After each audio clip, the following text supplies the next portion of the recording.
Okay, good morning. So, what I want to do now is to speak about the results of what we've seen under the microscope in the previous two videos.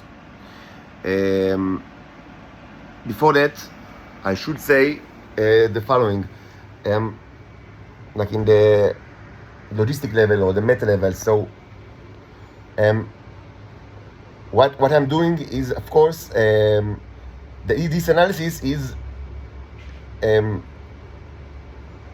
done with comparison to previous important videos that were taken from the what I call the aquarium, the container that I call the aquarium, and so what I've done is actually to rewatch several of those videos, before, like I formulated like what I'm about to say. Now, I understand, maybe I'm wrong, but I understand that some viewers have issue with like viewing like older videos, even though these videos are only taken like a month and a half ago. But anyway, I don't understand why anyone like in the world wouldn't be able to see any video that I've ever posted in this YouTube channel, like for in the last more than 6 months. But probably yes, theoretically there can be like many like technological like ways how to do it. Like if the Israelis want to do it, or the Americans. But it shouldn't be the case. And as I said a couple of days ago, it's not my place to try to combat like the cyber moves of the Israelis. Even though I could have tried to very small extent, but it's not my place. And you should take care of it, because these are important videos. There are hundreds of videos, and I think that they are very important, both because you can watch like amazing scenes, and there is like a ton of evidence for like a lot of things that I say regarding the Cherub civilization, which is my own, and regarding the Neo civilization, which is a closely related civilization, which lives in kind of like symbiosis. So, and although I had more than a few videos that I speak about the situation and like my life experience, and with all modesty, I think that they also might be of interest to anyone that cares about the future of this world. So it's your when I say you, the other intelligence services of the world. It's your responsibility to make these videos available to everyone. And if for some reason you don't want those videos to be available to every person on Earth, then I lament this fact, but at least make them available to you, and so you will be able to watch it. I can't repeat everything, and YouTube, you don't have like the ability like in Facebook to do a repost. Yes, I could have like reposted in my Facebook account, but this can only probably the Facebook account is also like monitored and like silenced by the Israelis. So this has no ends. It's your responsibility to do it. I can't do everything. In any case, I have watched myself several videos today and yesterday, and maybe some of you cannot for some reason access like the videos from the YouTube server, but you can like capture videos from my phone, and maybe you've seen stuff that was new to you. If it is the case, then I'm happy. And I can watch more videos if you like, but this is not a solution. The solution is that you will just take care of the situation and just watch the videos, because they are important. Not all of them, yes, but there are hundreds of videos, and a lot of evidence, like a ton of evidence of very important things. And also you can see like how my research is like developing. That it's not all like it's not like all comes to me like from the sky, like in prophecy. That I start like in modest step, and modest step just January, and I can continue like step after step. So I would say that not why do you always hear sirens here? I don't know. Anyway, before we do the analysis of the aquarium, the aquarium material. So one of the things that I've rewatched now is two videos that I've taken with samples of my own blood from a couple of months ago, maybe 3 months ago, 4 months ago, 3 months, 4 months ago. Yes, from February, I think. Yes. So maybe you watched it in the past. Maybe you watch it now. Like like by recapturing the video from my phone. I don't know. Any case, these are interesting for several reasons. These videos. I mean, I could. There is no problem for me to repeat these videos because it's just a sample of my blood. I can take however I want. But what I don't have now is the stains. Actually, what I did have then is that I just bought from Amazon. I ordered back in the day 2 stains. Stains is the professional name of colors that are used for microscopic work.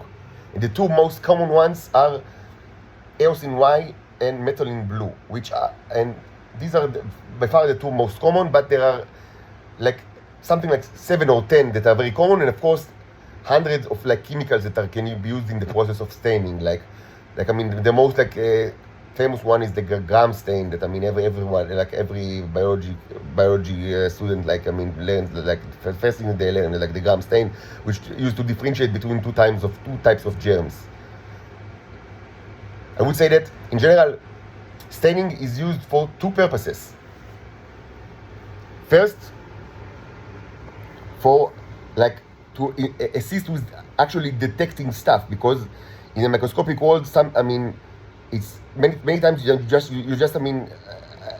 things are transparent, at least for regular light, especially if they float in transparent liquid. So many times when you stain them, when you put color, then you could actually be able to detect them and to see their shape in a way that you couldn't have done without the stain. And this, for example, an example of this is that with the stain, it's much easier and clearer to actually inspect my pseudo red blood cells. Now you don't need a stain. I've actually 3 years ago I actually seen my red blood stains under the microscope without a stain, but yes, it helps a lot in all sorts of ways.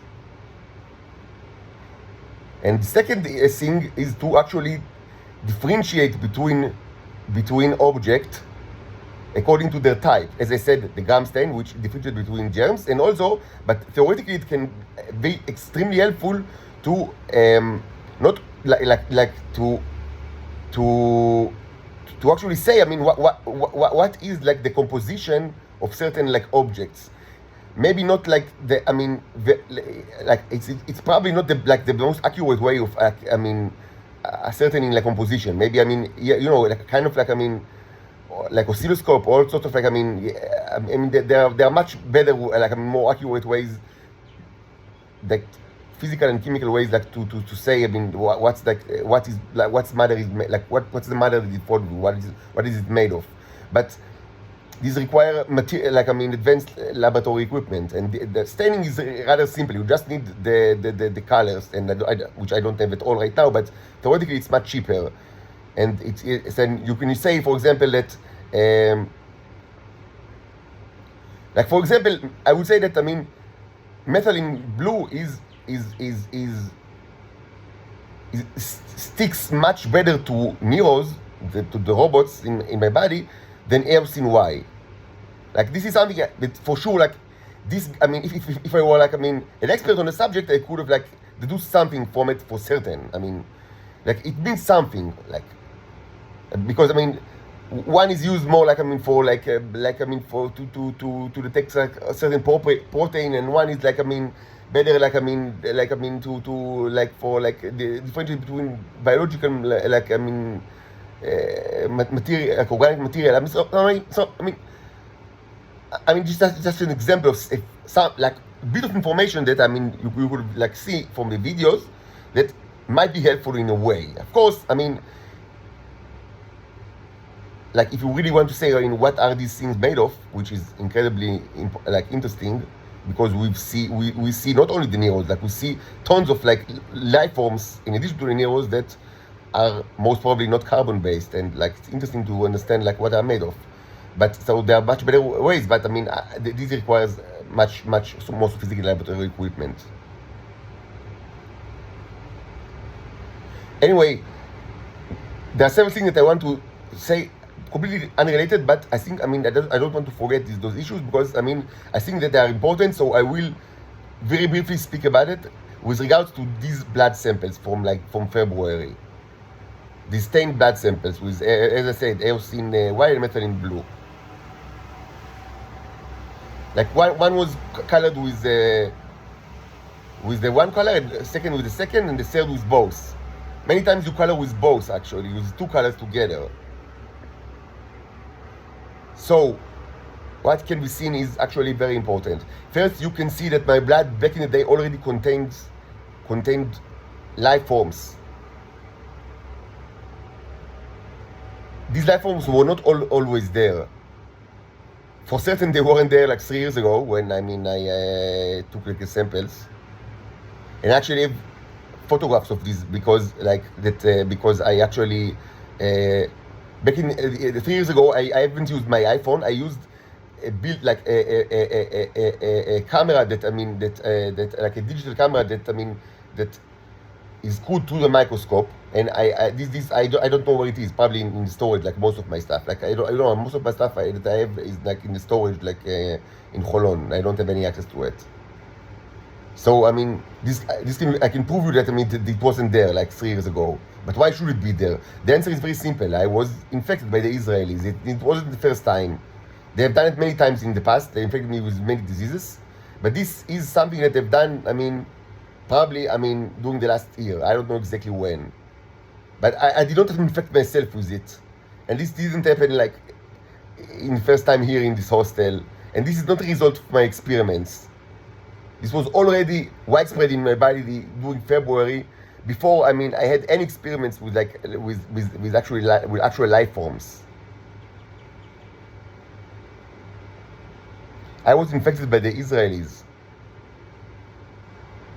And what many of you now have is actually similar to it. The ones that ate the Neros. Because they replicated the same thing that the Israelis done, like put in my body, they put in your body. Of course, you are suffering much more than I am because of this, like tremendously more. But, as I say many times, you need to speak with the Israelis and not using mouths and tongues, using arms and legs, because it's just one more example of cruelty that they've done, that they have done, and that directly resulted in it, like horrible disease that many of my listeners, the ones that ate the Neros, actually now have.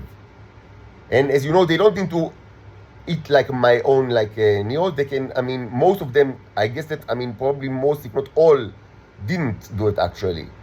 What they did is they probably, most of them, they ate like the tea that comes from the body of the Titan females, but this could not have been possible without the Titan females themselves eating my stuff, which was stolen from me. Which was I never gave the permission for them to take it, and I didn't even know about it until 2 years ago, when I started to try to avoid them taking it from me.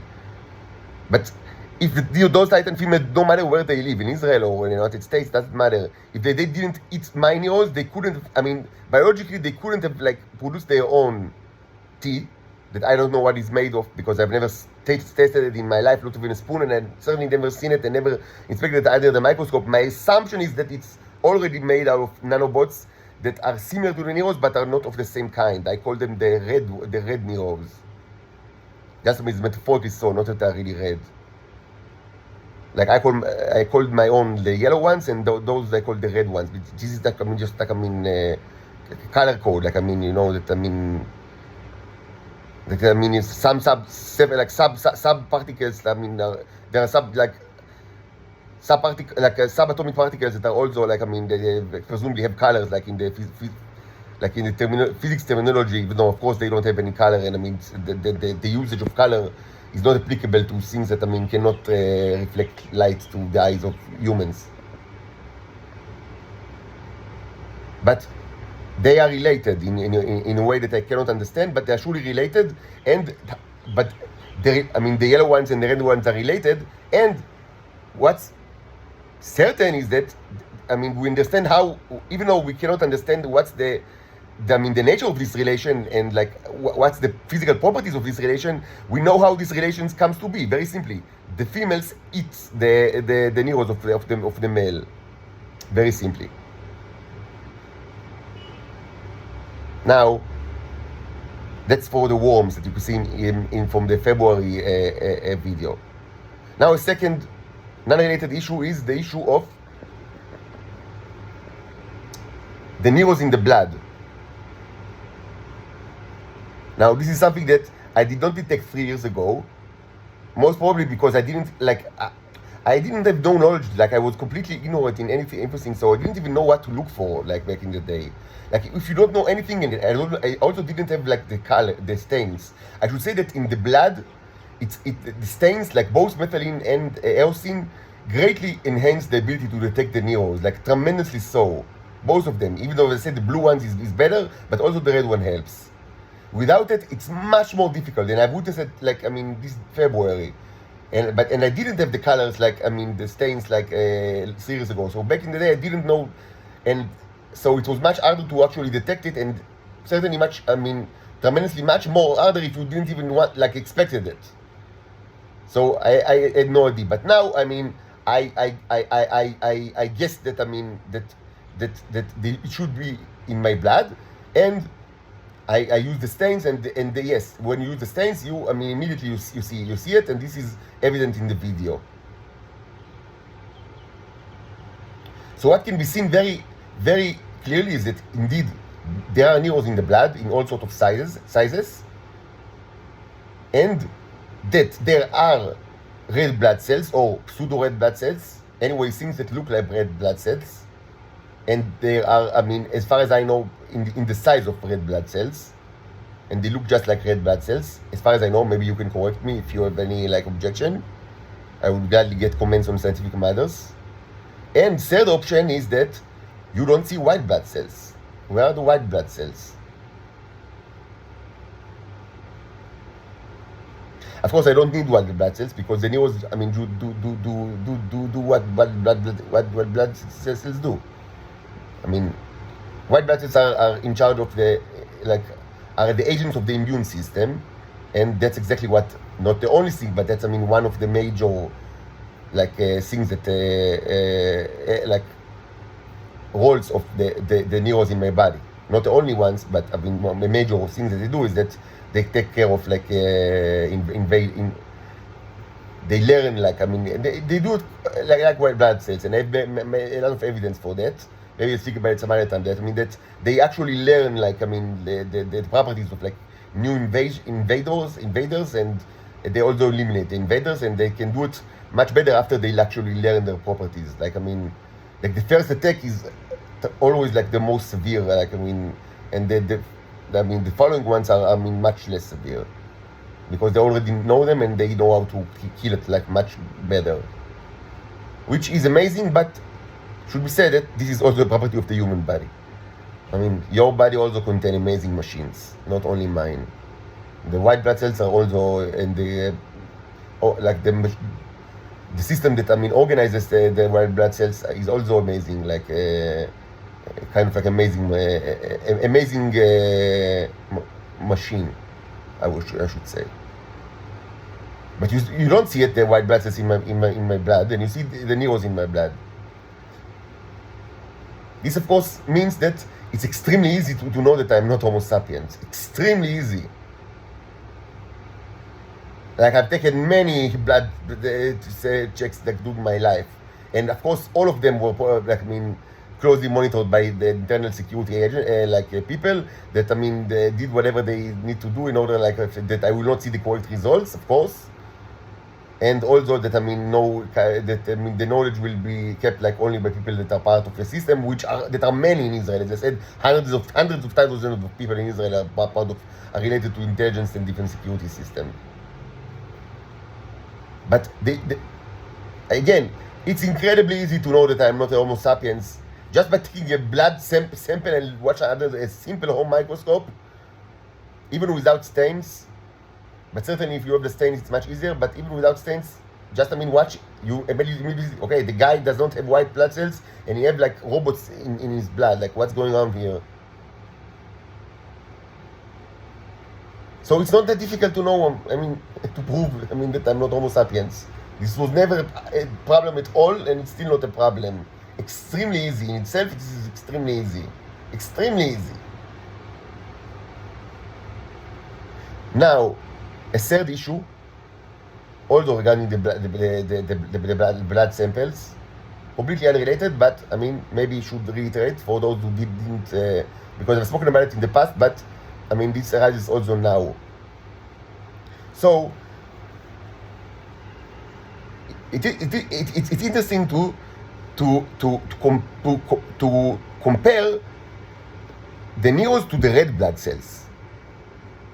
Of course, red blood cells are all of it they're almost the same size, and neos come, as you know, they come in huge variety of sizes. But some of the neos are actually the size of red blood cells. They come in tremendous variety, and some are much larger, and probably some are much smaller. Even though I don't have the equipment to actually watch it, but I'm certain that almost certain that some are actually much smaller. And both of these creatures are the shape of kind of like a ring, like a tube, the tube of not like a tube of like the inside of the wheel, like of a car, of a truck, like a ring, but with of course, but not completely flat. I hope that you all understand what I mean. How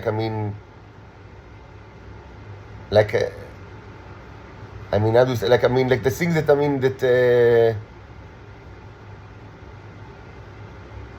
like a tube ring. Now, but there is a great, and I don't know exactly how neos look, because in order to actually know, I need much better microscope, and also much better microscopic, microscopic methods,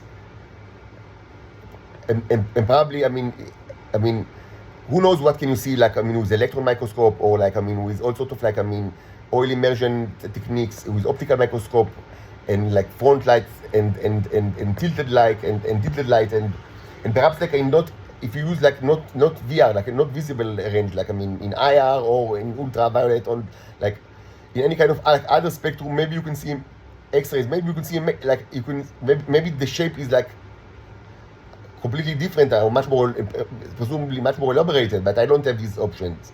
But what I can see is that they are generally they're like tubes, rings, like fat rings. And of course, and the proportion between the radius of the ring and the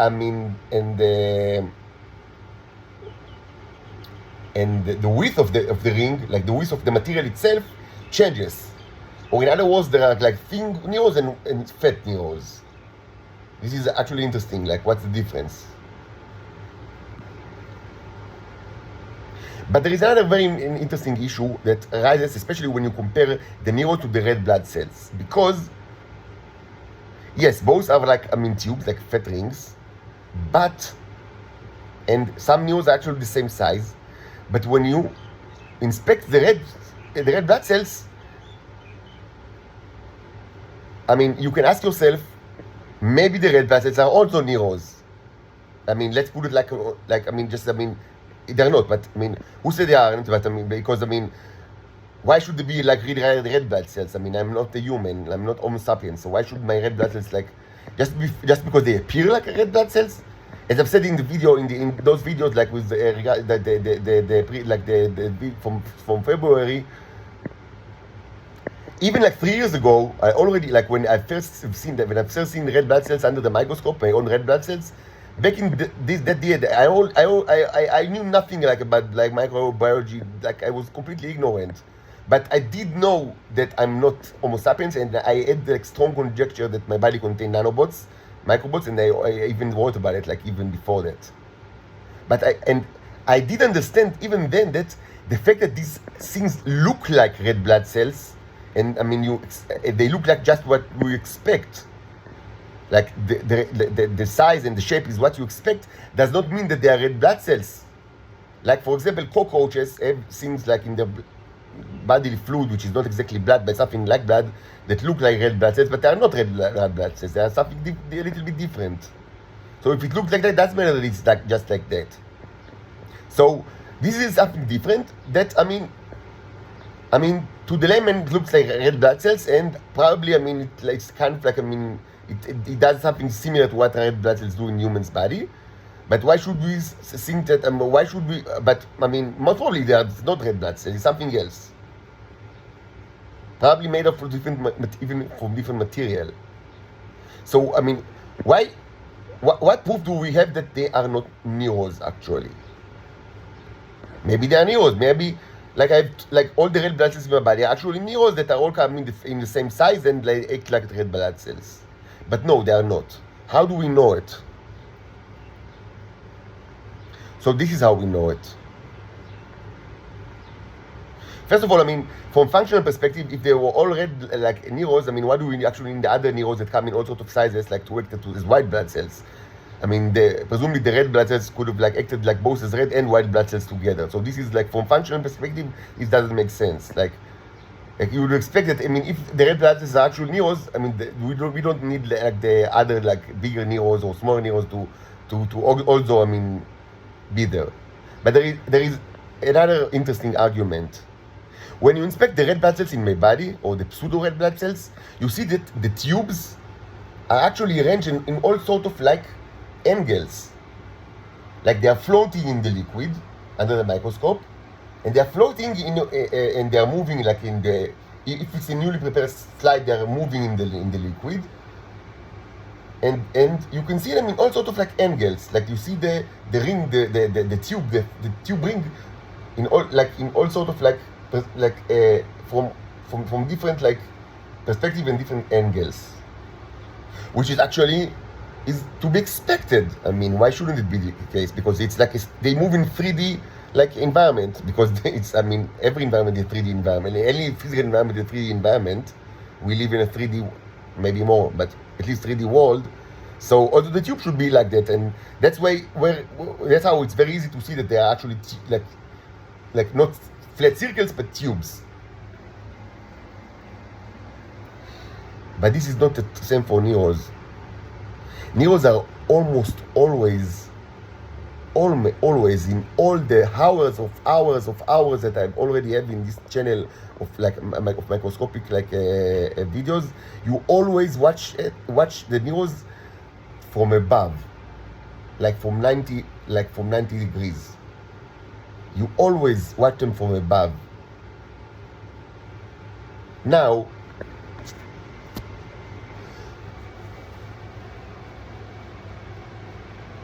it's true that they are not always like perfect circles, the neurons. They are close to it, but they are not perfect circles. And it could have been argued that the eye compensates for small variation in like the degree of degree of the degree of the degree between like the object and the plane. Maybe the eye compensates a little bit because maybe the brain seeks in the brain maybe is wants it to be expect it to be like a circle. So maybe even if it's not a circle, it still looks like a circle because the eye and the brain, they compensate for the varieties of angles. So it looks like they are all photographed from directly from above, from 90% from orthogonal plane. But this could only compensate for short small variation in in the degree, like of between, like, I mean, the plane of the ring and the plane of the watcher. But why should it be like only very like small variations? Again, in the case of the red blood cells or the pseudo red blood cells, you see all sort of, like, I mean, you see them in all sort of, like, angles, as it to be expected, because again they live in a 3D environment. So what's going on over here? So the answer is the following: it's not that the neurons are 2D objects. There is no such a thing. I mean, of course, they are 3D objects. And we have many reasons to believe that. I mean, as you can see it, like, actually when you use, like, very, like, the large magnification, you can actually see that they are also tubes. They are not like 2D rings, but they are always aligned almost like in the same plane. How is it possible? How is it possible that they are always? Why is it like that? Why they are almost always aligned? Like, they are always aligned. I mean, it's accurate to say that they are always aligned, almost in the same plane, completely, like, not almost always aligned. They are always aligned. Like, you never see Neo like that. Like, I mean, in like a huge difference of, like, of like, I mean, in an angle is very different from the angles that you see, like, the other neurons. They are always aligned in almost the same plane. How is it possible? Because, I mean, they are 3D objects in a 3D environment. They are floating in fluid. How is it possible? I don't know, but two things should be said. First of all, it's another proof that the red blood cells are not neurons, because we have, I mean, we see that, I mean, they act very differently. One type, I mean, of object, the pseudo red blood cells, I mean, they move in the environment in all sorts of, like, I mean, free way that makes, like, the viewer see them in all sorts of angles. And the other type of objects align themselves, like, to the same plane. So it's not the same object. And another thing should be said is that we actually know about something. There is actually something that we know of that is actually, we actually know something that acts like that, that behaves like that. Probably more than one thing, but there is one thing that I can think of which is greatly relevant. This is type 2 superconductor. Type 2 superconductors are aligning themselves relative to a magnetic field. So what's the magnetic field? The magnetic field can be both the table of the microscope, which maybe is magnetic because the microscope is made out of metal and plastic, and maybe, I mean, there is kind of like a magnetic field that is created by the microscope itself, or perhaps they sense the magnetic field of the Earth. Of course, it's probably much weaker than any magnetic field that maybe the microscope creates, but, I mean, for certain we cannot say that the microscope creates a magnetic field, but we do know that the Earth has a magnetic field. So maybe they align themselves to the magnetic field of the Earth, or maybe they align themselves to the magnetic field that is created by the microscope. In either case, this could explain why they are all aligned to the same plane, because they are type 2 superconductors, or at least they manifest the behavior of, in this case, they manifest the behavior of a type 2 superconductor. Now, of course, we have further evidence that they are actually, like, superconductors,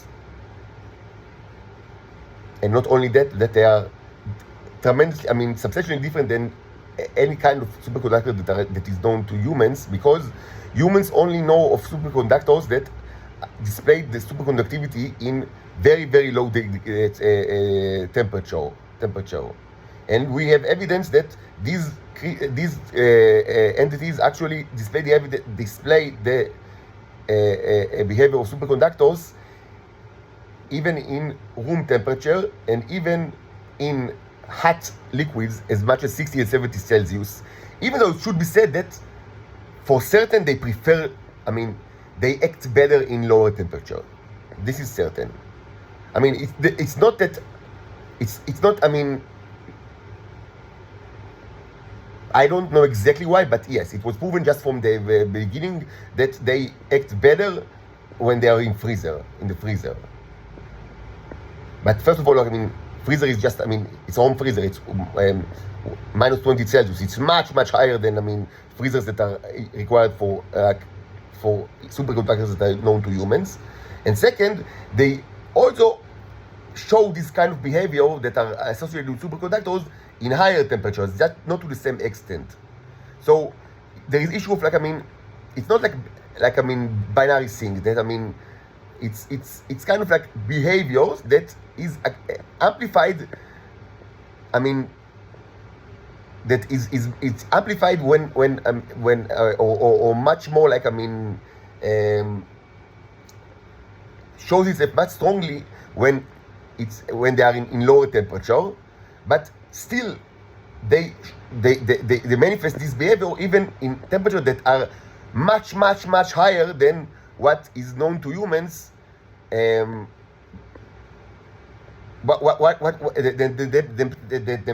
temperature that are required for superconductors that are known to humans in order to actually exhibit the behaviors of superconductivity.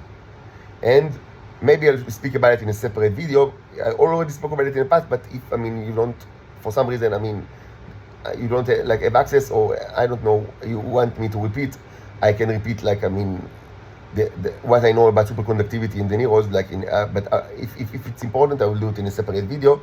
And now let's start a new video that with